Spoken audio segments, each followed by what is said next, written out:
So, ilan nga ba yung mga puppies ni Aurora? Okay guys, so 5 nga po yung mga puppies ni Aurora, pero hindi rin naman sila lahat maaalagaan. That's why we decided na ibibigay na lang yung iba.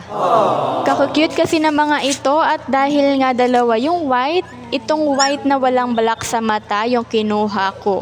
Para rin naman hindi masyadong malungkot si Aurora na mawawala yung mga babies niya sa kanya. Ang cute na itong isa oh. Tingnan nyo.